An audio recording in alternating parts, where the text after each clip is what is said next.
The Cincinnati Reds blow a game they should have won and let the sweep get away. We're going to break it down on today's Locked On Reds.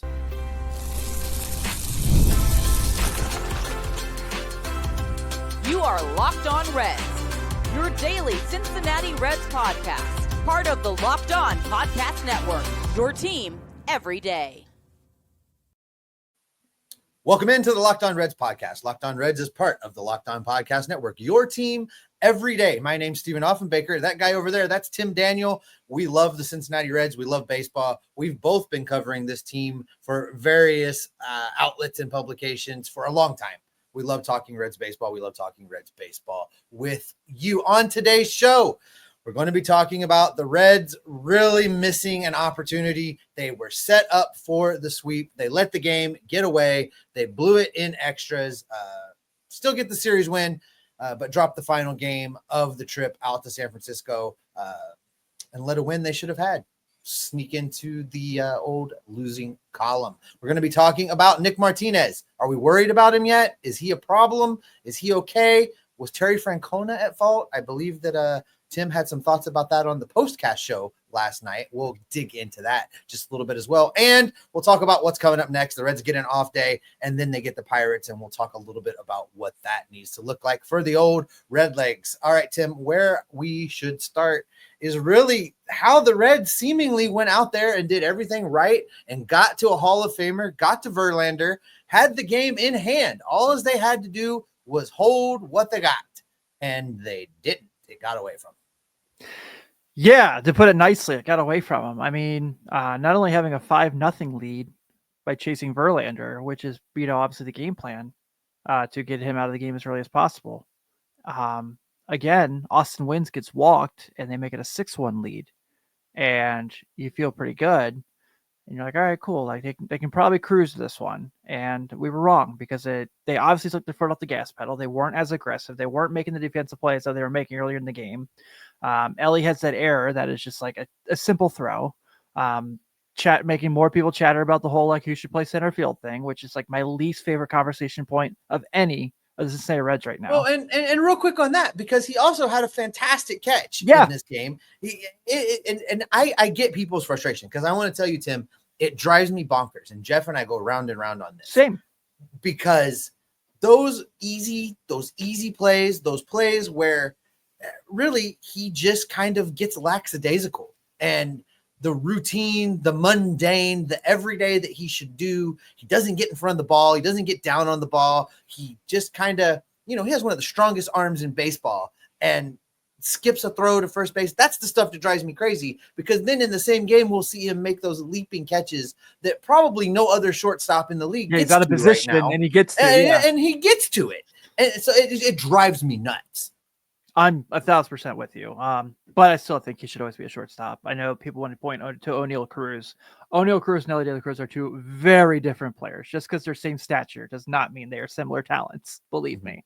But yeah, it's just stuff like that. And then my issue with Terry Francona, I talked about in the game, wasn't necessarily, and I'm like, I'll get to Nick Martinez stuff with you in the next segment, obviously. But my issue with him was you didn't have to use your bullpen a whole lot whatsoever in the first two games, because Hunter goes 8 2/3, Lozoli goes 6. And obviously they were both outstanding. Why were you hesitant to do it today when you knew he was kind of battling on a tightrope? I mean, he was relying on great plays by Ellie. He was relying on the Giants to make stupid decisions on the base path. And they did. And they still won the game. But it's just one of these games where, like you said, the big picture, yeah, they win the series and they come home for a favorable schedule for a little while. But this one definitely leaves a bitter taste in your mouth, and you're bummed that you have an off day before you go back on the field again on Friday. Let's talk a little bit about what the offense was able to do against Verlander. 6 runs is not nothing, especially for a team that seemingly has been struggling to put runs on the board of late. You look up and down the lineup. Friedel with a hit, Espinal with a hit, Ellie with 2 hits. Lux gets a hit and a couple RBIs in this game. How about Austin Wynns hitting a cool, crisp 273? Incidentally, Jose Trevino also hitting 273. Yeah, they've been good. I'm more than happy with how the catching core has filled in the absence of Tyler Stevenson thus far early in the season. Yeah, hard to complain about it. Trevino's been so good behind the dish as well as with the bat. And Austin Wynns has really been, I mean, that walk he had today really should have won the game. I mean, it really was a great at bat. And hasn't been terrible behind the dish. I mean, it hasn't been as good as Trevino by any means, but that's not an insult. I mean, that guy's a platinum fielder. he's got a platinum glove. So that's the word I meant to say. Thank you. But with that being said, when Tyler Stevenson comes back, that's obviously going to be great for the sake of the offensive side of the thing. But it's been really pleasant. And all the things you can complain about this Red season so far, that is not one you can really complain about. Right. If the catchers keep hitting kind of like they're hitting right now, I kicked around an idea with Jeff. Let me float it by you. Don't say three. Don't say three catchers. No, three catchers, but hear me out. Oh, no. I don't want Tyler Stevenson playing first base, but I would say bring him back as a purely DH guy for 2 or 3 more weeks and just get his back. Because, the oblique, that's hard. That's an injury that you can often re-injure. So instead of having him behind the plate, twisting and diving and turning, just let him hit for a couple weeks once he comes back and let the 2 catchers continue to catch. And then when you're ready to put him behind the backstop again, you got to send one of the catchers out. I don't want to carry 3 catchers and play Tyler out of position. I just want to ease him back into the major league grind. Okay, I don't hate that.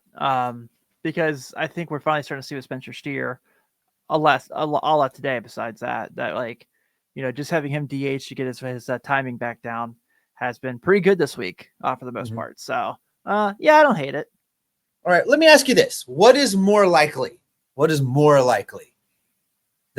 the recently promoted Will Benson is the 0 for 4 everyday guy, or the recently promoted Will Benson is much more like the guy that was hitting down in AAA and he just needs to get acclimated back to the big leagues? What's more likely?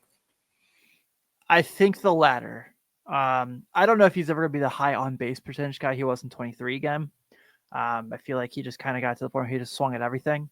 But I don't have an issue with today. Whatsoever. I feel like Twitter X tells me that. Oh God, I saw it all. He proved today that he's just a 4A player. Yeah, in this one game back. Yeah, Nolan Marte pinch ran, and that proved that he's nothing more than a 4A player because he pinch ran, right? And it's here's what I think. I wanted to talk about Will Benson a little bit. Yeah, this is a relaxed kind of moment. I don't know. I think Will Benson's going to spend a lot of time this year going back and forth between Louisville and Cincinnati. I think he's going to be that accessory outfielder that gets some time and then gets sent back down and gets some time. And I'm okay with that. I don't think he's going to be a will beater. I think he'll have some moments. He'll hit a few he will run into a few home runs if he gets enough at bats. But I don't think he's going to go steal somebody's starting job. I don't think he's going to displace Jake Fraley, although I have a bone to pick with Jake Fraley. We'll move into that next. But I think Will Benson's useful. I think he's a good piece to have around. Speaking of Jake Fraley, did it look to you at all like, I know there was some questioning his hustle when that ball got by him earlier last week. He didn't give a lot of effort chasing it down. And it kind of looked to me like he was out of position on that long fly ball that he didn't quite get to. And it looked like the route was bad. And I know San Francisco is kind of a hard outfield to play, but are you disappointed in, I guess, the effort we're seeing from Jake Fraley coming off of the year that he had where things were wonky? Do you want to be seeing more effort from him? 100%. Because, I mean, you and I talked about it, and I filled in for Jeff on Monday, that we were definitely willing, because of his personal issues and personal life, what was going on with his family, to write last year off as had other things going on. Sure. Thinking that he would come into this year and hopefully put things be able to focus more on baseball with the progress we've all read about, God, hopefully, for the sake of everyone. But that has not been the case. I mean, he has looked, in some cases, worse than he did last year. I know it's early in the season, so you can't, but has no pop whatsoever anymore. It's mind-blowing. Doesn't steal bases anymore, which was never a great base stealer by any means, but you could count him in the base path. Has made 2 really bad 2-plans already this year. And yeah, I mean, he has that play in Milwaukee you talked about on Saturday, and then he has that play today, and that's coming off of yesterday when he probably made the catch of the game. Right. And so it's I don't know. It really just looked like an effort thing to me today. And I mean, I don't know. I don't want to say he's out there dogging it. I mean, I don't know. I know San Francisco's a hard outfield to play. It wasn't a good look. That's what I can say. And two schmoes sitting here on microphones saying a baseball player's lazy is probably not the best look. Right. I mean, I don't want to just like directly call it out, but it really was disappointing. Yes, it was disappointing. It was not a good look. All right. The effort in the outfield was not the only thing that was disappointing. I was a little disappointed with the way the pitching staff was handled and how things went in the final game out in San Francisco. Coming up, we're going to ask the question, should we be worried about Nick Martinez? We've got that coming up next.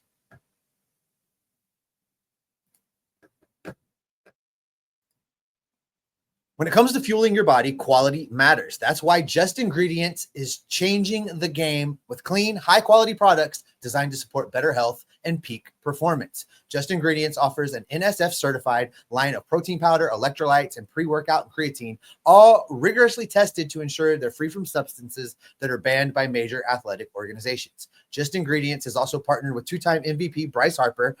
There's a guy that puts in maximum effort. He trusts them with their NSF certified sports line to fuel his training and recovery. Listen, here's the bottom line, folks. Not only is this stuff good for you, but it tastes great. Keep it around. Look, I got a bag here. The chocolate, you cannot go wrong with the chocolate. 1 scoop of this, 8 ounces of milk. You are on your way to better health. You're on your way to better workouts. You are on your way to better recovery.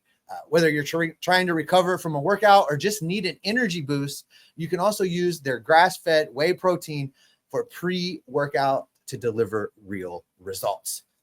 Just head over to justingredients.us and use the code LOCKEDONMLB for 20% off your first order. And if you would like some more wellness tips, you can follow them on Instagram at just.ingredients. Check them out today.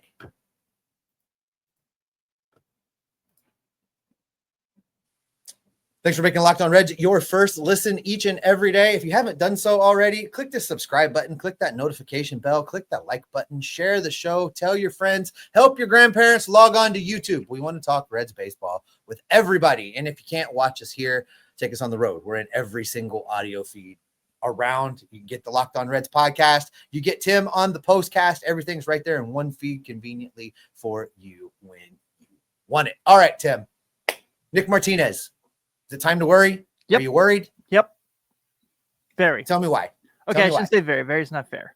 So that OPS between his first time to the lineup and the third time to the lineup, which is common for baseball, I'm well aware.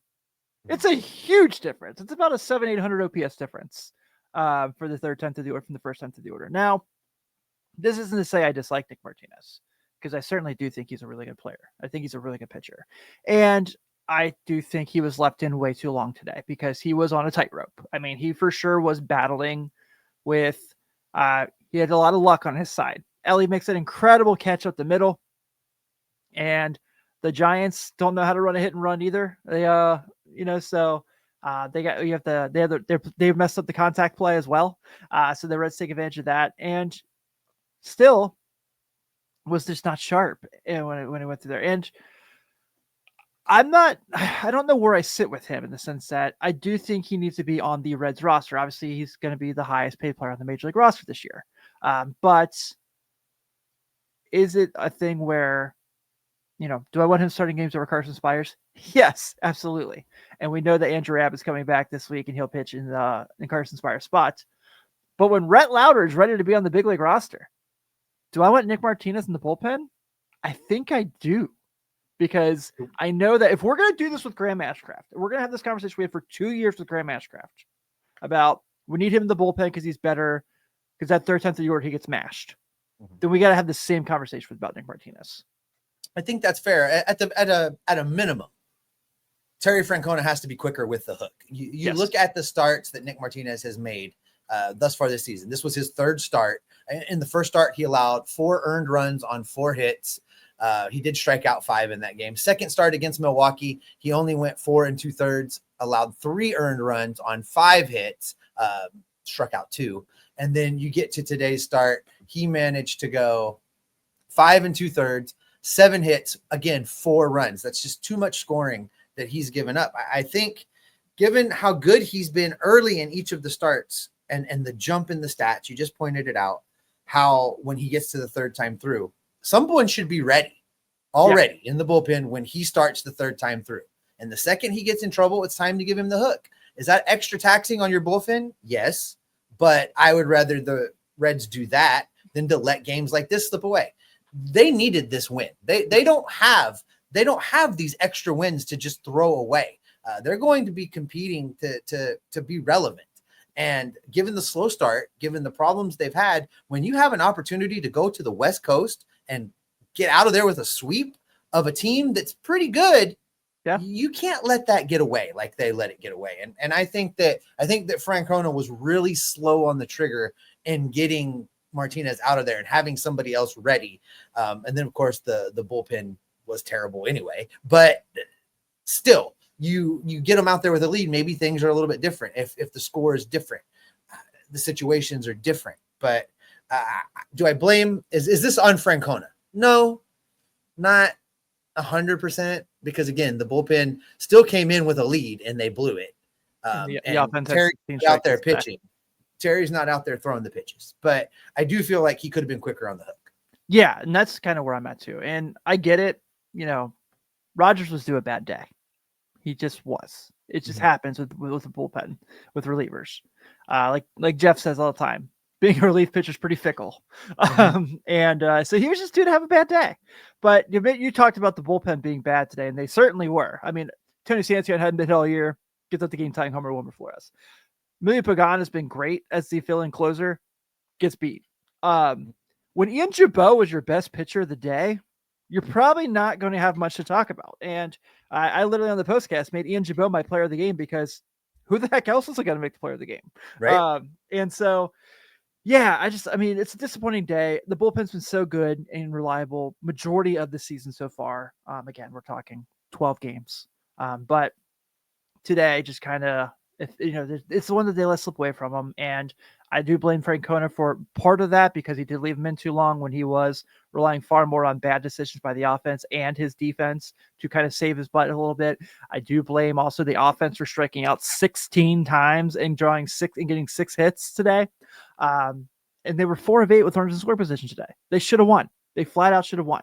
And I don't know, whatever, man. It's a game that it's going to stick in me, and it's in my crawl for a couple days until they get back on the field and hopefully beat up Bailey Falter for a couple runs. And these are the type of games you look back on later in a season when things are tight, when they're competing for a wild card, or when they're competing for whatever. The Giants. With the Giants, right? Yeah. And you had this opportunity to have that game. I try not to overstate the importance of early season games. There's the argument, well, every game matters, right? But people want to tell you, oh, it's early. It's April. Come on, chill out, settle down. They don't have a lot of spare wins to play with, and they've never had a lot of spare wins to play with. So it just bothers me when things like this happen, when they have opportunities and they just can't quite get it done. And then of course we see the reactions from everybody where it's same old, same old Reds. I told you this bullpen was terrible. The Cruz is a crutch. It's all of those things come out, and I am nowhere near being like that, but I'm going to call it how I see it, Tim. And I just, are we disappointed with how Tito's performed? Yes. Thus far? Yes. I am a little bit. I don't want to, I'm not disappointed enough to be like they should have kept David Bell. I mean, I'm not saying that. No, I'm also not disappointed enough where I'm saying, blow it up, get rid of him. This is clearly not going to work. I wonder if he's a little rusty, or if he's just kind of still getting back in the groove of the day-to-day grind of managing a Major League Baseball team. I don't know. It just hasn't. Maybe we overhyped him. I don't know. It just hasn't quite been what I expected. Well, that's what happens when you haven't had many Hall of Fame managers in your franchise history. You've had 2, right? This is the 3rd one. And you're the longest tenured Major League team in the world. And you also have a situation where you've also had a lot of really bad managers who have come and gone through that door. So yeah, when you do get a guy like him, of course you expect like immediate winning, and there is a lot that's out of his control. Obviously, he did go into the year thinking Stuart Fairchild was going to be his 4th outfielder. Thankfully that didn't happen. But No offense to Stu. He's a great guy. I met his mom. She's a really sweet lady. But I do want to kind of make mention that it is a thing where I feel like he could have done better, but I also give him the benefit of the doubt of this isn't exactly the 2004 team he had that when he won a World Series with in Boston, where it's we're trading Nomar Garciaparra is beneficial to that team, right? So I do think you're right. And kind of go back to what you said a second ago. I'm with you. I'm not like, oh my God, take all my Red stuff down. I'm going to panic. This season's over. They're a bunch of bums. Let's just go ahead and get ready for the Bengals season. No, I'm not there. But I think it's also okay to stress the importance of not playing well right now, with the hope that they're going to play better in the future, which you and I believe they will. You and I for sure believe they will. But if you have days like today where, like you mentioned, it's not even the first time they blew a game this year already against the Giants. I mean, if it comes down to a wild card spot where, you and I are the belief that the best way they're going to the only way that they're likely to make the playoffs because of how deep the National League is winning the Central. But if there is a situation where they are in the race here and you're within arm's length of the Giants, you're going to look at those two games and kind of be like, God, what if we had those back? Right. And to Tito's defense, this team is not the team exactly that they're going to be rolling with all year. They're going to get Austin Hayes back. They're going to get Tyler Stevenson back. They're going to get Matt McClain back on the field. That's a vastly different team and a vastly different lineup and vastly different scoring capability. Yeah. But, I people are going to be in the comment section saying that we hate Tito, and I don't hate Tito. Some of these things, I really thought he would have I really thought he would have a more immediate impact on just things like how Ellie is fielding the ball and how, when we heard that talk of, I asked him if he wanted to be held accountable and he said, yes, he wants to be the best player in baseball. Well, where is that? Because he's still making the same boneheaded errors on plays that should be easy for him. So I don't know, Tim. I guess I just need to yell at the clouds for a minute because I'm frustrated with this loss. I'm frustrated that it's happened more than once against the Giants, as you point out. I want it to be better. I want the Reds to win more. Yeah. I mean, we've sat through this for so long now. And for me, I just always say, I want to feel the way I felt in 2012 again. I'm not saying you got to win 97 games like that team did. I just want to feel that joy again at some point in my life about the Reds. Well, I'll always have 1990. All right, listen, that's enough of that, talking about the pitching and what's going on. It's time to move forward. It's time to look forward. The Reds get an off day, which is much needed, and then they get the Pittsburgh Pirates. We're going to talk about that coming up next.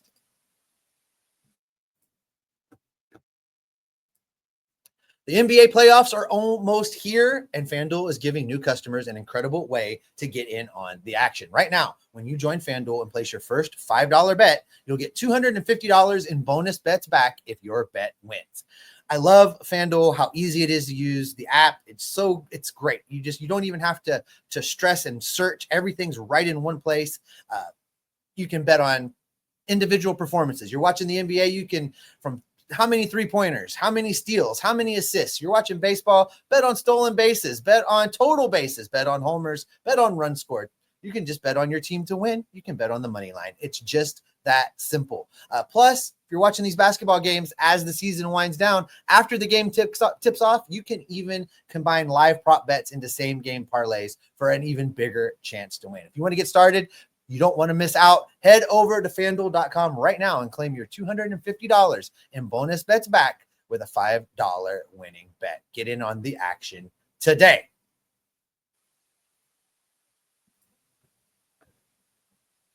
He's Tim Daniel. I'm Steve Offenbaker. This is Locked On Reds.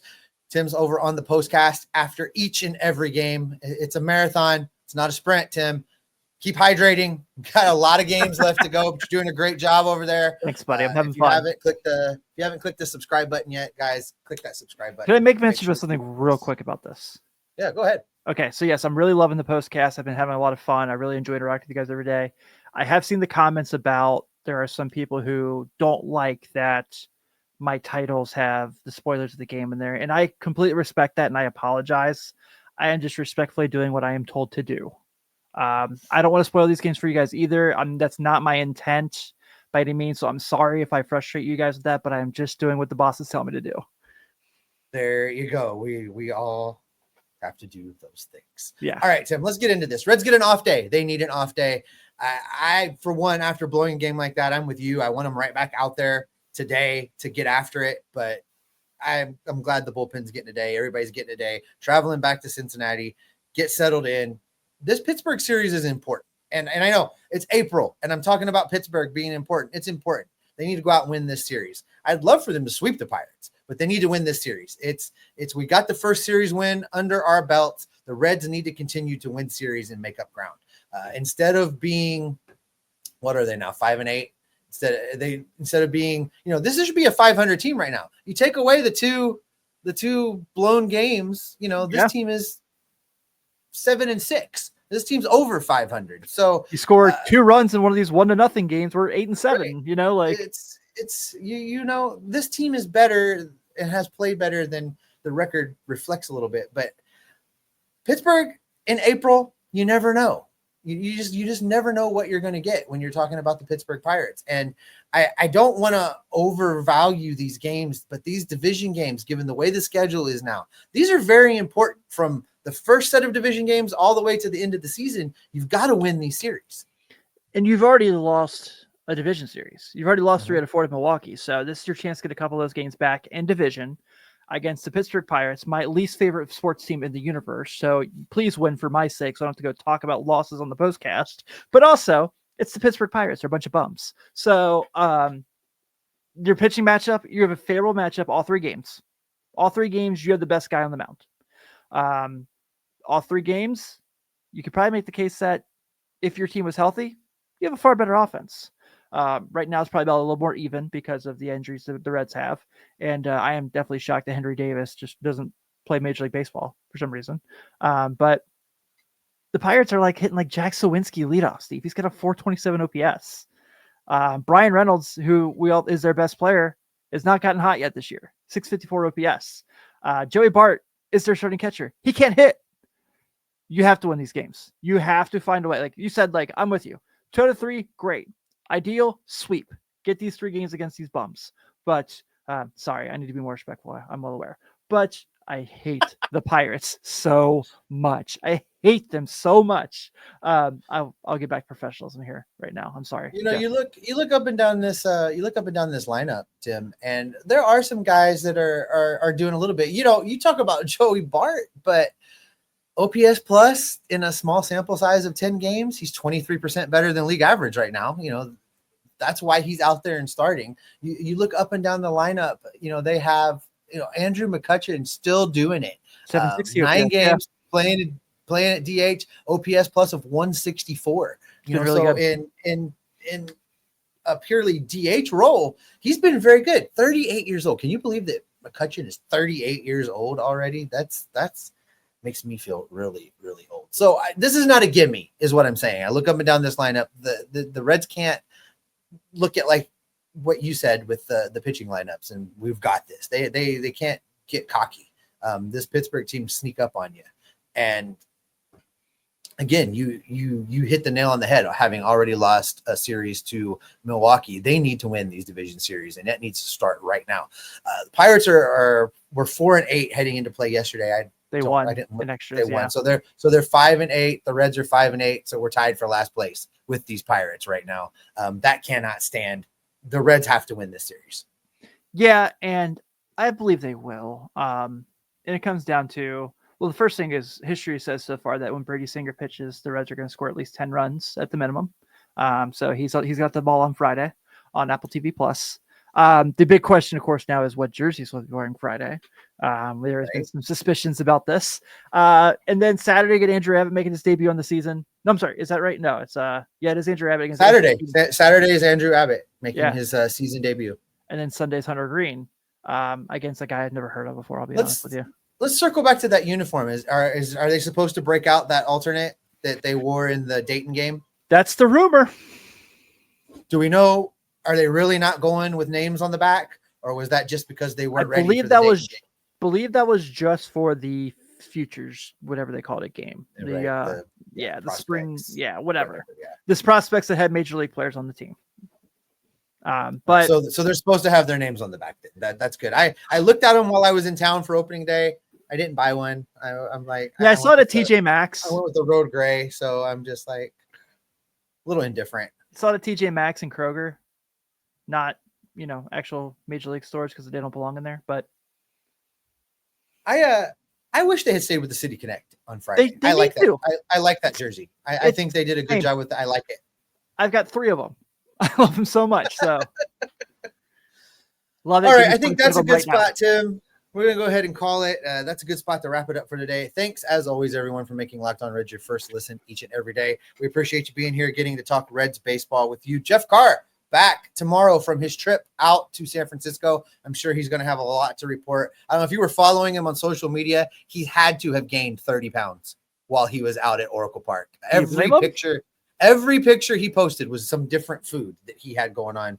Can't wait to hear all about it. Make sure you're subscribed. Make sure you click that like button. We'll gather up all of the news on the off day, any rumors, anything to report. We'll bring it back right here to keep you locked on Reds every single day. Whew, now I'm hungry talking about food. All right, Steve, top 5 television sitcom songs of all time, and go.